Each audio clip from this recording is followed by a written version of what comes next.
ഭർത്താക്കന്മാർ പ്രവാസികളാകുന്നത് ആർക്കു വേണ്ടിയാണ്?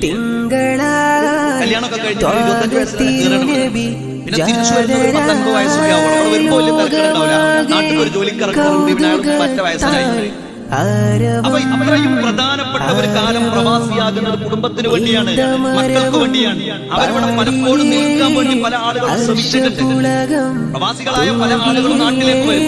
ഇനിയൊന്ന് നാട്ടിലൊന്ന് കുറച്ചു കാലം നിൽക്കണം എന്ന് അവർ വിചാരിക്കും. അതിനുവേണ്ടി പല ജോലികളിലും അവർ പ്രവേശിക്കും, നിരന്തരമായി പരിശ്രമിക്കും.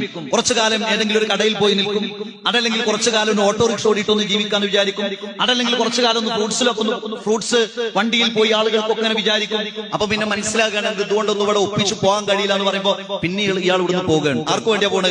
കുടുംബത്തിന് വേണ്ടിയാ പോണേ, മക്കൾക്ക് വേണ്ടിയാ പോകുന്നത്. അപ്പോൾ ആ ഭർത്താവ് പ്രവാസിയായാലും നാട്ടിലായാലും അയാൾക്ക് സന്തോഷം നൽകുക എന്നത് മതപരമായ. ഞാൻ പറയുന്നു, അള്ളാഹുവിന്റെ സഹായം നിനക്ക് വേണോ, നീ സദഖ കൊടുക്കുക. അത് പള്ളിക്കെങ്കിൽ പള്ളിക്ക്, യത്തീംഖാനയ്ക്ക് യത്തീംഖാന, പാവപ്പെട്ടവരെങ്കിൽ പാവപ്പെട്ടവൻ, യാചകനെങ്കിൽ യാചകൻ, ആർക്കെങ്കിലും നീ ഒരു സദഖ കൊടുക്ക്. അള്ളാഹുവിന്റെ സഹായം നിനക്ക് ലഭിക്കുമെന്ന് നബി മുഹമ്മദ് മുസ്തഫ. ഉറക്കെ നബി മുഹമ്മദ് മുസ്തഫ.